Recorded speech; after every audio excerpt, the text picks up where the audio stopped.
Hello, hello. Michael here with ARC Integrated. Welcome to another Leadership Live 5. If you're seeing this for the first time, my name is Michael Diettrich-Chastain, coming to you live from Asheville, North Carolina, where our company ARC Integrated is located. We serve organizational clients around the globe, helping them answer the question, how do we improve the performance of our teams, of our leaders, and of our workplace culture? And we do that through a process of strategic planning, assessment, training, and executive coaching. And so we're working with teams and leaders every week. And we often get questions about leadership, about team performance. And that is the purpose of these videos, these Leadership Live 5s, is to answer what is a question that's come up regularly. And so this question is one that's been very common in the last few months, which is about assessment tools, workplace assessment tools specifically. This is part 2 of a 3-part series that I'm doing to answer this complicated question about what's the tool that we use, how do we know which one's the right one, how do we get the most out of it? And so this is part 2. Part 1, if you haven't watched yet, I would encourage you to go back and do that. Part 1 looks at, what are some of the challenges around workplace assessment tools? This part 2, is going to focus more on which ones to use specifically. And so I'm going to go over 5 that we use at our firm, ARC Integrated. And certainly there are many, many to choose out there. And if you're watching this and you're a leader or a human resource professional, you know that there are an endless amount of tools to use. And so hopefully this video helps you kind of hone in why you might choose one tool over another. So let's dive in. Here we go, my friends. Number 1, you may have heard of it. It's called the DISC. The DISC is a communication assessment. It helps you understand what is your particular communication style and what is the style of those around you. And so when I mean style, what I mean by that is what's your level of directiveness? What's your level of pacing? How interpersonal do you prefer to communicate? Are you more detail and kind of data oriented?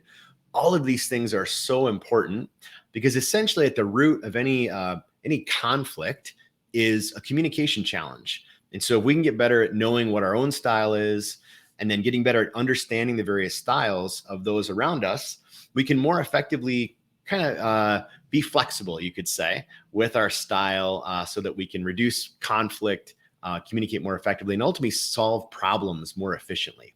So the DISC is one that we use regularly. We use it with individual leaders, and we also use it with teams to help teams understand what are their styles as a whole group. We were just with a client last week showing them their profile individually and collectively so they could see what are their preferred communication styles as a whole. And so super valuable tool. You may have heard of it. Number 2, you probably have not heard of, or maybe it's less likely. This is one that we use called the values assessment.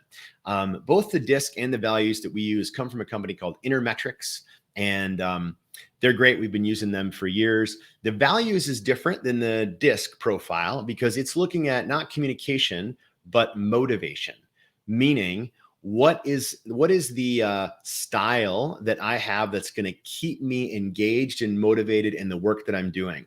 And ultimately, what we want to match in any position, in any organization, is a match between what's going to keep me motivated and engaged, combined with a goodness of fit with what the job is asking for. And so this particular assessment looks at these 7 dimensions of motivation or engagement, and it's things like independence. It's things like being motivated by return on investment, or being motivated by altruism, or being motivated by teaching and learning. And if we can understand what motivates someone and then orient them to a job that matches those particular motivations, what we're going to see is a predictor for longevity. We're going to see higher engagement. We're going to see higher performance. And we're ultimately going to see an employee that's happier. And so in addition to having better outputs, you're also going to find that there is an appreciation and a happiness from that person that is also valuable, maybe not accounted for enough. So that's the second assessment, is the values. And I'm going pretty high level here, everybody. So if this brings up questions, don't hesitate to reach out. Number 3, Actualized Leadership Profile. Love this tool. Shout out to our friend, Dr. Will Sparks, who created this particular profile and utilized the research and history of a handful of influencers within the fields of organizational development psychology. So took their research and then figured out how to create an assessment around it. And so essentially what this one does is it helps you understand what are the strengths you have in leadership and what are the ways that you are expressive to others or manage stress that might be detrimental to your leadership. What we love about this tool is that it shows you, here's the strengths that you have, and here's what happens when you go into stress and it's not managed well. Here's how that shows up in your particular leadership. So I love this tool because it essentially gives you two perspectives, right? How you show up in health, how you show up in stress, and then of course recommendations on what to do about that. So great tool. It's one that we use regularly. So Actualized Leadership Profile is number 3. Number 4 is a 360 tool. Now, the one that we use is emotional intelligence assessment specific. So emotional intelligence, as we know, as you might know already, is one of the greatest predictors for effective leadership. So emotional intelligence, again, measures our ability to manage our own emotions as well as understand and influence others and be able to be fluid and kind of orient ourselves around the ups and downs of life, of situations and of others. And so EQ is, again, all the research points to the fact that it's one of the greatest predictors of leadership effectiveness. So this 360 tool is an evaluative tool that helps the individual or the leader assess other people's perception of them. Now, this is the fact with any 360 tool. It's going to give you a chance to fill out a questionnaire yourself and then distribute this out to, say, 10 to 20 other people, asking them the same questions and finding out what is the difference between my perception of myself and others' perception of me. That is the kind of like the basic rule of any 360. What we love about this one specifically is that it's emotional intelligence specific, meaning the questions are oriented around emotional intelligence. So we love this 360 tool, get a lot of great feedback about it. Number 5 is what's called the group culture profile. Again, shout out to our friend, Dr. Sparks, who also created this tool. Now, the group culture profile, interestingly, helps evaluate the emotional intelligence of an entire group. And that could be a team, that could be a larger culture. But again, the idea is if we know EQ or emotional intelligence is one of the largest predictors of success of a group or a leader, then that's the thing we should be assessing for, right? And so that's what this tool does. It assesses what's the sophistication of emotional intelligence within that group. And then, of course, gives the group recommendations around where, how they can intervene on where their blind spots might be, as well as where their strengths are, highlighting those strengths. So those are our top 5. These are the ones we tend to use the most and tend to like the most. I will tell you there are a handful of others that we definitely appreciate. And here they are. I'll give you a few. So Strength Finders is a great tool. Not surprisingly, helps you understand what are the strengths of an individual and how can you more appropriately leverage them for the leadership or team or workplace culture benefit. Workplace Big 5 is a personality tool. Ton of research behind this one. It is an excellent way to evaluate, what are the particular personalities and how might they interact with one another.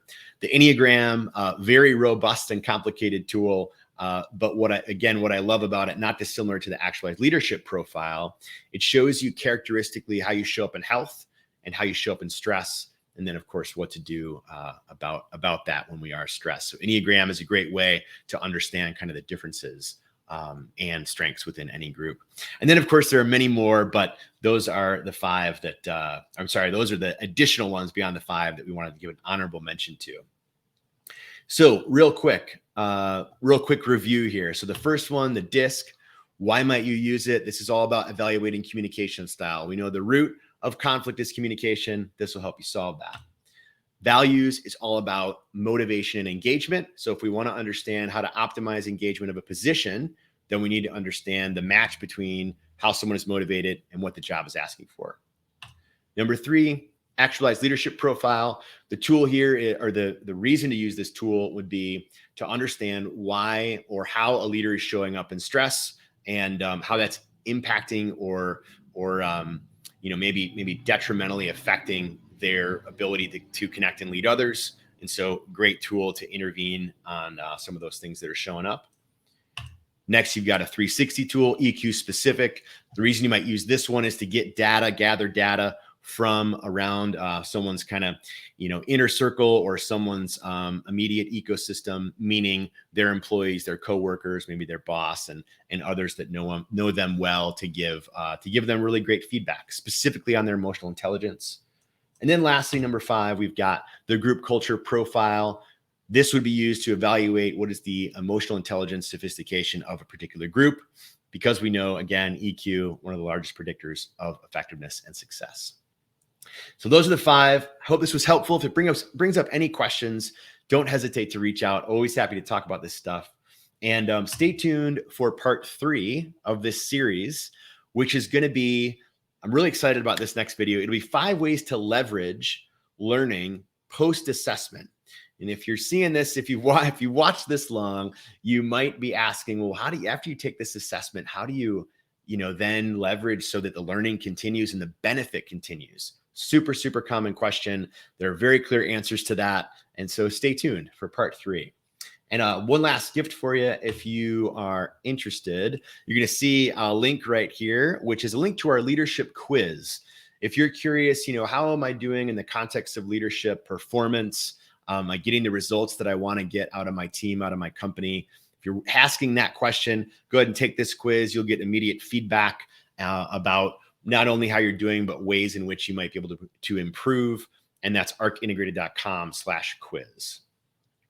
And that is it for now. Hey, I hope this finds you doing really well. Thank you for watching. And until next time, take good care. We'll talk to you soon.